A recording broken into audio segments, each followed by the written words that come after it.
Iaitulah apabila beraqiq sembahyang tarawih, sebelum kita nak masuk kepada sembahyang witir, imam akan mengalunkan satu doa. Jangan lupa tuan-tuan, saya nak peringat balik apa doa itu. Iaitulah Allahumma ja'alna fi hadhihi lailatis syahri syarifati minas su'ada'il maqbulin wa la taj'alna Allahumma minal ashqiya'il mardudi. Ya Allah, ya Tuhan kami, jadikan kami pada malam-malam bulan yang penuh dengan keberkatan ini termasuk di kalangan manusia yang disebut sebagai su'ada. Apa maksud su'ada? Su'ada ni maknanya orang yang berbahagia hidupnya. Dan apa tanda orang yang berbahagia hidupnya? Iaitulah maqbulin, diterima segala amal ibadah kita, diterima sembahyang kita, diterima puasa kita, diterima jihad dan perjuangan kita, diterima sedekah kita, diterima apa yang kita buat sepanjang Ramadan. Itulah orang yang berbahagia, tuan-tuan muslimin muslimat rahimahullah. Yang tu yang kita nak ada pada kita. Kita tak mau, ya Allah, jangan jadikan kami, jangan masukkan kami dalam golongan ashqiya. Apa maksud ashqiya? Iaitulah orang yang celaka.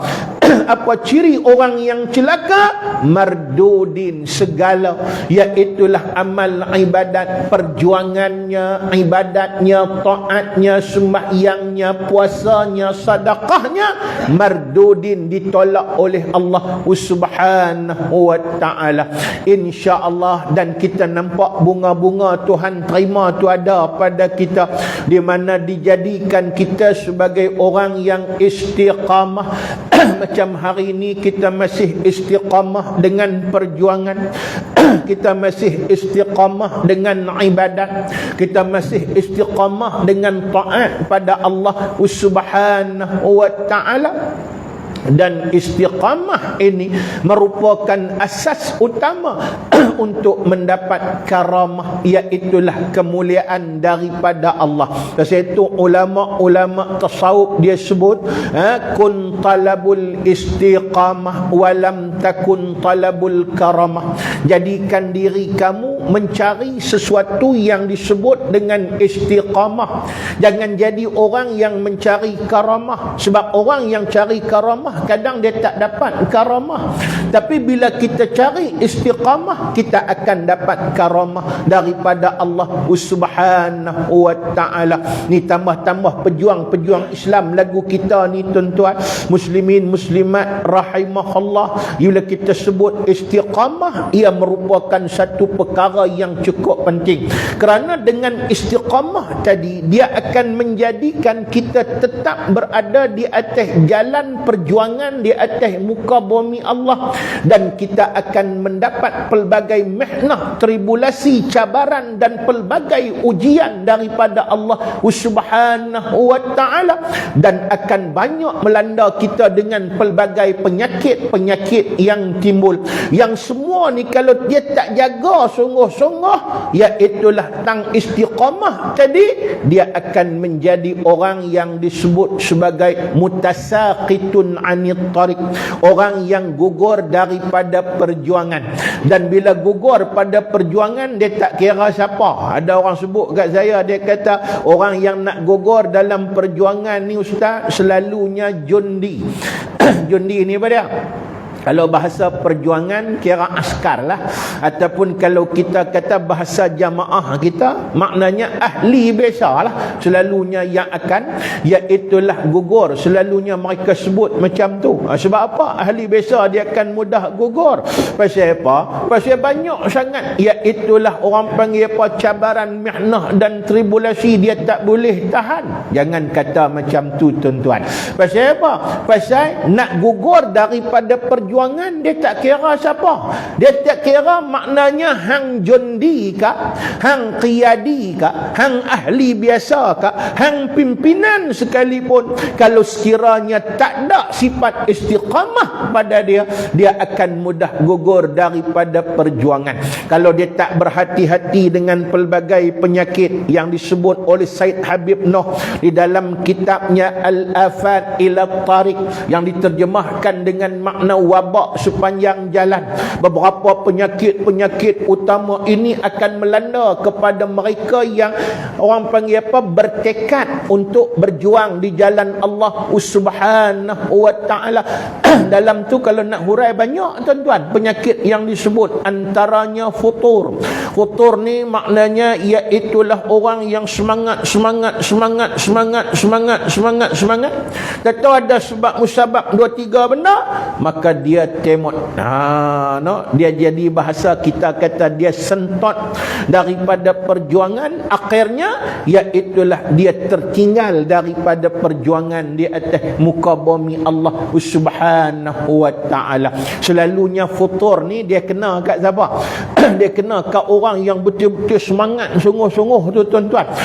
Dia kira orang panggil apa? Dia tak baca semua dah. Dia kira itulah idealistik. Dia tak baca pada realistik perjuangan tuan-tuan. Muslimin muslimat rahimahullah, maka dia pulun sungguh-sungguh. Tiba-tiba itulah bila dia pulun, dia semangat, banyak halangan, mihnah dan tribulasi tadi menjadikan dia kecewa dengan pelbagai ujian tuan-tuan. Maka bila dia kecewa tadi, maka dia merajuk, dia meninggalkan perjuangan. Ni pun satu benda yang kita nak kena kaji. Saya pun tak mau hurai panjang yang ni. Sebab kalau nak hurai penyakit ni, kita kena bincang lumat tuan-tuan, terutama dalam usrah. Untuk kita bincang persoalan ini, untuk kita kenal penyakit-penyakit ni mudah untuk berubat. Sebab bila kenal penyakit baru boleh berubat. Tak kenal penyakit, bila kita pergi kat doktor, doktor akan tanya kita, ada tak apa nama penyakit apa-apa pak cik? Tak tahu, saya pun tak tahu. Jenuh lah nak pergi cari. Itu pula bukan senang nak diagnosis, nak diagnose tu bukan senang. Macam kita kereta lah, tak tahu tak boleh berjalan. Kita pergi kat pomen, itulah pomen tanya rasa tang mana, kita pun tak tahu. Kita kata tolong tengok lah. Dan kebetulan masa kita pergi kat pomen jadi elok. Jenuh sampai bila pun tak dapat jawab tuan-tuan. Muslimin muslimat rahimahullah. Sebab itu jenis penyakit ni nak kena lumat kita tengok. Banyak kalau sebut penyakit ni. Futur, lepas tu al-isti'jal, gopoh nak mendapat hasil dengan begitu cepat di atas muka bumi Allah Subhanahu wa ta'ala. Dia tak tahu perjuangan. Bila sebut perjuangan Islam ni, salah satu sifat utama perjuangan Islam ini ialah tuliz zaman, panjang masa dia tuan-tuan. Itulah maknanya Tuhan akan beri kemenangan dan Tuhan akan beri keagungan. Sampai peringkat ulama kata kalau tak dunia, sampai kepada akhirat Allah Subhanahu wa ta'ala dia akan dapat.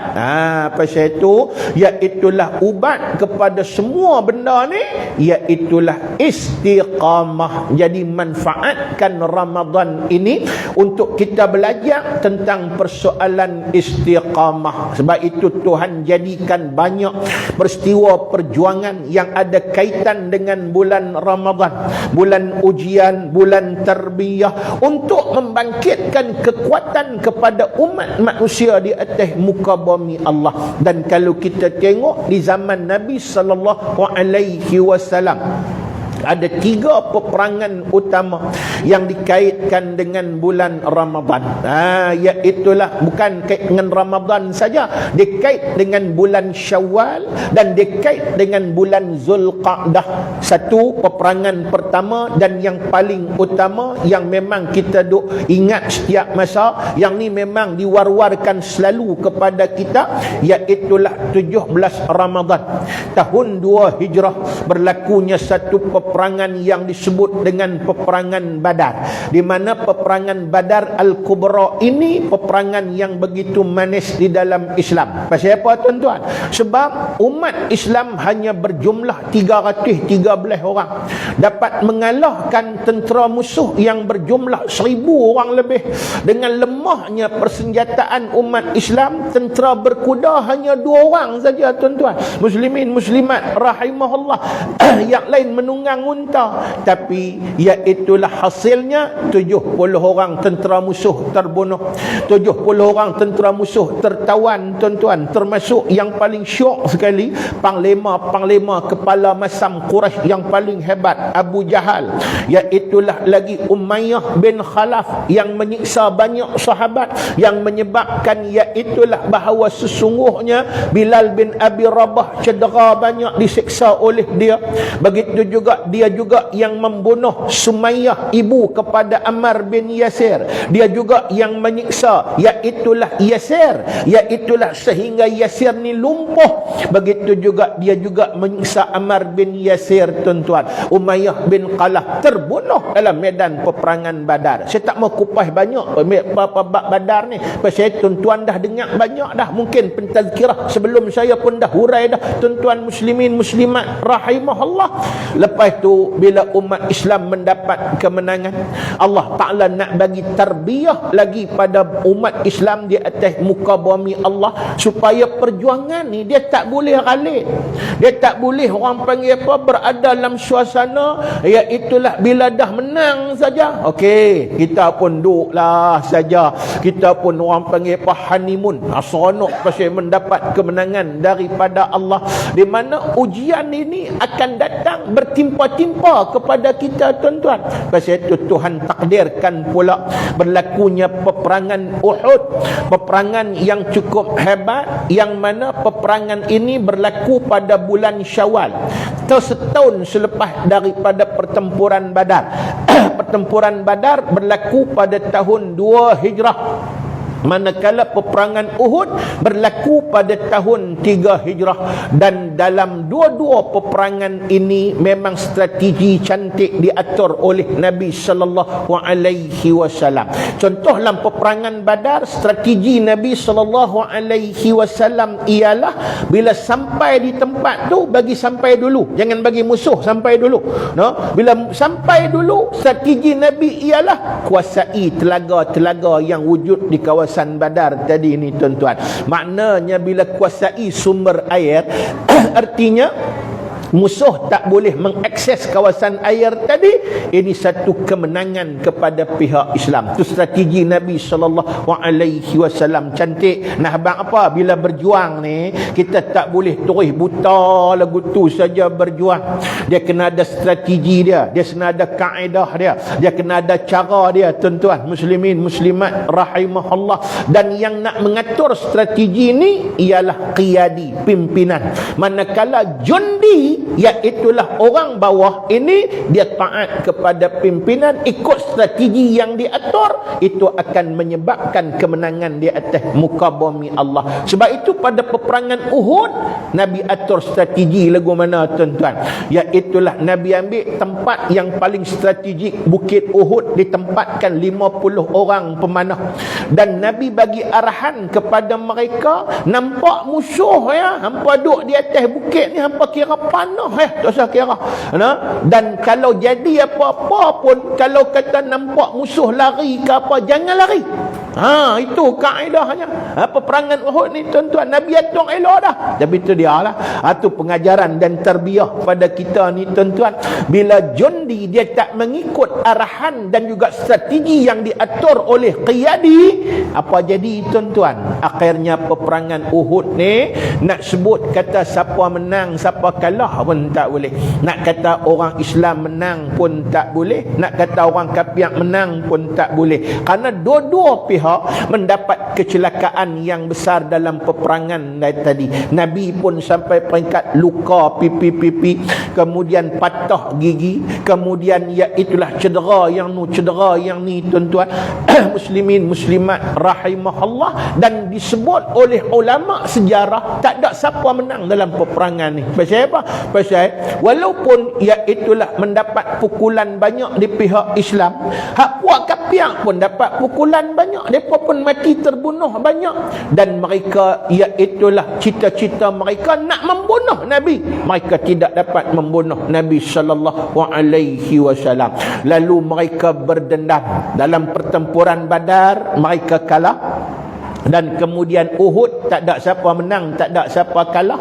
Mereka dendam sungguh-sungguh untuk ada satu lagi pertempuran di mana pertempuran ini pertempuran yang paling hebat bagi mereka. Kerana apa? Mereka menyusun strategi begitu cantik.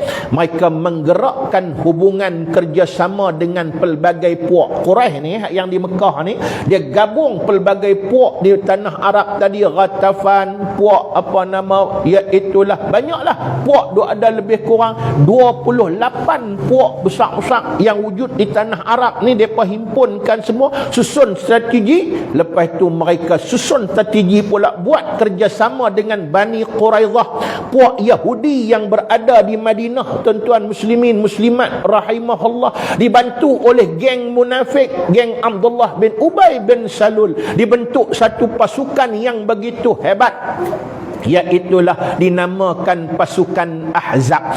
Berlakunya peperangan yang dinamakan peperangan Ahzab, ataupun dinamakan juga peperangan Khandaq. Khandaq tu maknanya iaitulah dikorek parit yang cukup besar. Jadi maknanya Quraisy ni dia bertekad untuk memerangi puak-puak Islam ni bagi sampai habis ke akar umbi mereka, tuan-tuan muslimin muslimat rahimahullah. Baik itu digerakkan kerjasama ini, satu pasukan yang begitu hebat. Jumlah tenteranya saja iaitulah 10,000 orang. Gabungan puak Ahzab ni, tuan-tuan, tentera bersekutu. Dan kemudian iaitulah 10,000 orang tu tentera infanteri, tentera berjalan kaki. Kemudian 1,600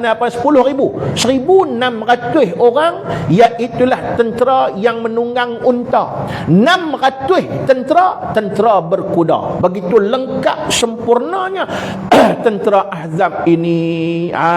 Mereka pun iaitulah menuju ke Madinah untuk menyerang Madinah, tuan-tuan. Peristiwa ni berlaku pada tarikh bila? Iaitulah bermula pada bulan Ramadan. Kemudian berlakunya pengepungan selama 27 hari, iaitulah pada bulan Syawal. Dan peperangan ini berakhir pada iaitulah bulan Zulqa'dah, 17 Zulqa'dah, di mana puak-puak Quraisy serah diri. Mereka tak mampu dan mereka rasa kecewa dah, tak dapat mengalahkan umat Islam, tuan-tuan muslimin muslimat yang dirahmati oleh Allah. Yang saya nak bawakan fokus ni ialah sejarah peperangan Khandaq ni, ya, sejarah peperangan Ahzab ataupun nama dia peperangan Khandaq ni, tuan-tuan, iaitulah ada hubung kait dengan bulan Ramadan. Kerana apabila Nabi mendapat berita Madinah akan diserang, maka tindakan pertama Nabi ialah buat mesyuarat. Tu nak abang bagi kita ni, dalam apa tindakan pun jangan bergerak secara lone ranger. Pastikan mesyuarat, dan mesyuarat tu tunggak utama perjuangan di atas muka bumi Allah, dan satu perkara yang boleh mendapat keputusan yang benar. Sebab disebut oleh ulama, orang Islam ni nak bagi keputusan dia betul, itulah dia kena buat 3 benda. 3 benda ni kena ada, baru keputusan dia betul. Satu, iaitulah istiqarah. Kalau nak bagi keputusan betul, serah apa pilihan kita pada Allah. Macam kita ni kalau kita nak pilih, kita dilema, kita tak tahu nak buat yang mana satu, nak pilih mana satu. Sembahyang sunat istikharah. Lepas tu yang kedua, iaitulah istisyarah, mesyuarat.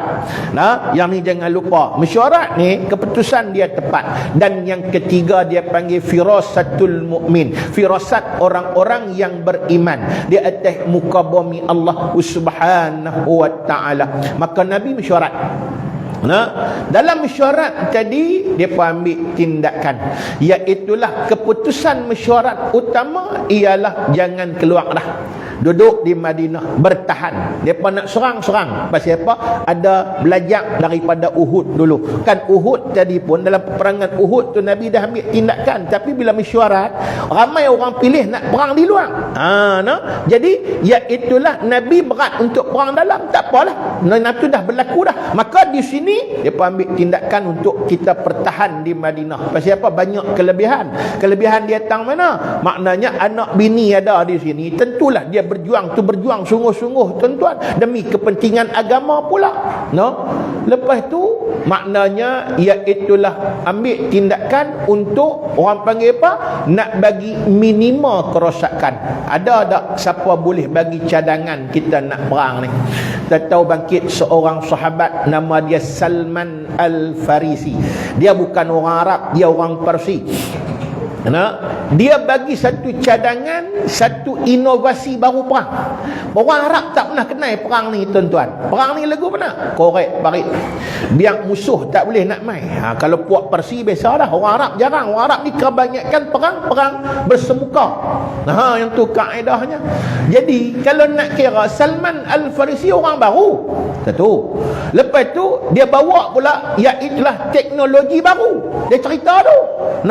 Tapi sahabat dan Nabi menerimanya. Nak abang apa? Strategi tak ada masalah. Jangan ubah prinsip ya. Strategi lagu mana pun tak apa. Malah kalau baru strategi, kalau boleh memberi keuntungan pada Islam, guna strategi baru tu. Maka Nabi pun guna. Maka mereka pun koreklah parit bermula pada tarikh 16 Ramadan. Iaitulah tahun 5 Hijrah. Dan peristiwa menorek parit inilah yang cukup menarik tuan-tuan muslimin muslimat rahimahullah. Salah satunya yang menarik pengajaran untuk kita ambil iktibar di atas muka bumi Allah. Saya nak bawa satu kisah yang menariknya. Masa korek parit tu, Nabi pun korek sama bulan Ramadan ni. Lepas tu pula suasana makanan pun tak cukup pada waktu itu. Tapi sahabat semua ambil orang panggil apa? Ketetapan untuk sama-sama bergotong royong mengorek parit ni. Sanggup susah payah. Pasal apa? Pasal Nabi bukan arah saja. Nabi pun mai korek sama tuan-tuan muslimin muslimat rahimahullah. Jadi inilah nak habaq kata kepimpinan melalui teladan. Kepimpinan Islam dia bukan jenis orang panggil apa? Cekak pinggang arah lagu tu saja tak. Dia juga bergelumang tuan-tuan muslimin muslimat rahimahullah. Pasal itu semua puak-puak Ansar, puak-puak Muhajirin kerja dengan cukup baik korek parit 20 hari korek tuan-tuan, bukan sat. 20 hari korek parit. Untuk buat satu pertahanan yang kukuh di Madinah ni tuan-tuan muslimin muslimat rahimahullah. Kalau lokasi kalau nak tahu, kalau kita pergi umrah, kita pergi ziarah, kita boleh tengok dia tunjuk dekat dengan Masjid 7 tu tuan-tuan. Maka di situlah maknanya lokasi dikorek parit 20 hari. Yang menariknya tuan-tuan muslimin muslimat rahimahullah ialah masa duk korek tadi ada satu ketui batu besar menghalang iaitulah parit tadi. Hak lain semua korek elok dah, ketui batu tu ya. Kalau kata ketui batu tu tak bagi pecah, jawab dia tak ada makna korek parit tadi. Sebab mereka boleh juga menyeberangi parit tadi melalui batu tadi. Lama sahabat mai macam-macam usaha buat kok nu tak boleh, buat kok ni tak boleh, tak pecah batu tadi. Mereka mengadu pada Nabi sallallahu alaihi wasallam. Kemudian bila mengadu pada Nabi sallallahu alaihi wasallam, Nabi mai sekali saja Nabi katuk, tuan-tuan. Dengan mukjizat yang diberi oleh Allah, Nabi pun angkat mertun tadi, Nabi katuk ketui batu tadi, terpecah ketui batu tadi, terpancar cahaya api naik ke udara, dan kemudian Nabi sebut, aku nampak dalam cahaya tadi, iaitulah apa dia? Kota Konstantinopel. Yang mana iaitulah satu ketika akan dikuasai oleh umat Islam. Dan Nabi pun sebutlah hadis dia yang cukup popular, iaitulah la tastaftihu Konstantiniyah, akan terbukalah kota Konstantinopel. Dan siapa yang membuka kota Konstantinopel ni, iaitulah fa'amiruha khairu amir, maka pemimpin dia sebaik-baik pemimpin, dan wajuyushuha khairul juyush, dan juga tenteranya sebaik-baik tentera. Tak apalah saya nak sebut ni apa dia, bagaimana wala dan keyakinan tinggi yang ada pada sahabat ni. Nabi sebut sesuatu yang kalau nak kira betul-betul benda yang nak mai akan datang, satu. Yang kedua pula, payah nak masuk akal. Pasal apa? Pasal kota Konstantinopel ni satu kota yang hebat. Tapi pasal apa? Pasal siapa sebut? Nabi sebut, pimpinan sebut, pimpinan yang mana iaitulah bahawa hakikat dinaungi oleh keberkatan dan keagungan daripada Allah Subhanahu wa taala. Itu syarat utama untuk kita mendapat kekuatan dalam perjuangan, tuan-tuan. Terus semua takbir, dan kemudian bukan takat takbir, semua pakat berusaha sungguh-sungguh untuk merebut kota Konstantinopel. Pasal apa? Nak ambil kemuliaan yang disebut oleh Nabi sallallahu alaihi wasallam, tuan-tuan. Jadi itu pengajaran saya nak bawa dan tuan-tuan hari ini. Antaranya kita duduk dalam jamaah dan perjuangan pun macam itulah. Wala dan juga iaitulah kepercayaan kepada pimpinan yang disebut dengan ahlul halli wal aqdi ini. Kita jangan sama sekali ada pertikaian di pihak kita, tuan-tuan. Itu merupakan syarat utama untuk mendapat nusrah, iaitulah pertolongan daripada Allah Subhanahu wa taala. Jaga-jaga, tuan-tuan, dengan sumber dan maklumat yang macam-macam ni. Kita kena jaga sungguh-sungguh. Sebab itu kita duduk dalam perjuangan ni, wala kita kepada perjuangan, insya-Allah jangan bagi orang panggil apa, kesetiaan kita berbelah bagi di atas muka bumi Allah Subhanahu wa taala. Saya itu nak selamat, saya ingat satu pesanan seorang Tok Guru Haraki lah. Saya pergi satu istimak Haraki ni, tuan-tuan. Tok Guru tu pesan, kita ibarat bila duduk dalam perjuangan ni, kita ibarat sedang berjalan untuk menuju kepada satu destinasi. Nak bagi selamat, kita kena berjalan terus, tak usah duk peduli apa pun. Hang jumpa apa pun di tepi jalan ke apa, jangan duk ambil. Sekali ada juga jenis kita ni, dia berjalan jumpa, dia ambil. Lepas ambil, duk belik pula apa semua. Lambatlah perjalanan dia. Lepas tu kita pula duk fikir benda yang orang yang timbul. Bukan kita dalam perjuangan timbul. Benda tu kadang tak ada masalah apa pun. Dia cuma sebagai orang panggil apa? Saraf. Untuk menjadikan kita sibuk dengan benda tu, kita tak sibuk dengan matlamat kita untuk berjuang di jalan Allah Subhanahu wa taala. Jangan duk jumpa ambil apa, jumpa apa ambil, jumpa apa ambil. Kadang-kadang macam-macam orang duk tanya soalan macam-macam. Macam mana ustaz ni, ada orang sebut dalam WhatsApp disebut macam ni, dalam ni disebut macam ni. Biar apilah siapa nak sebut pun. Bukan sumber daripada perjuangan, tuan-tuan muslimin muslimat rahimahullah. Kita duk pergi jawab benda tu pula, duk pergi bincang benda tu pula, tak selesai masalah. Kita pula jadi masalah di atas muka bumi Allah Subhanahu wa taala. Daripada yakin jadi ragu-ragu kepada perjuangan di atas muka bumi Allah Subhanahu wa taala. Itu pesanan saya pada hari ini. Mudah-mudahan kita benar-benar mendapat rahmat daripada Allah. Jam pun sudah menunjuk pukul 7. Takat inilah kot saya rasa tazkirah saya pada malam, pada petang ini. Mudah-mudahan kita sama-sama mendapat mendapat rahmat dan juga mendapat inayah daripada Allah. Saya harap kita berdoa sungguh-sungguh pada Allah manfaatkan 10 akhir Ramadan ini. Antara doanya ialah, ya Allah, ya Tuhan kami, dekatkan kami dengan sifat-sifat ahli syurga dan jadikan kami sebagai penghuni syurga, jauhkan kami daripada neraka, kurniakan kami sabat, iaitulah subut, tetap dalam Islam, tetap dalam perjuangan, matikan kami dalam keadaan beriman dengan sempurna. InsyaAllah itulah kejayaan yang utama di dunia dan juga di akhirat Allah Subhanahu wa ta'ala. Untuk itu, seperti yang diminta tadi, kita tutup sebelum saya serah balik kepada pengerusi, iaitulah dengan kita buat tahlil ringkas. Mudah-mudahan kita semua mendapat rahmat daripada Allah dan kita hadiahkan pada mereka-mereka yang telah mendahului kita. Mudah-mudahan roh-roh mereka dirahmati dan diberkati oleh Allah Subhanahu wa ta'ala. Astaghfirullahaladzim.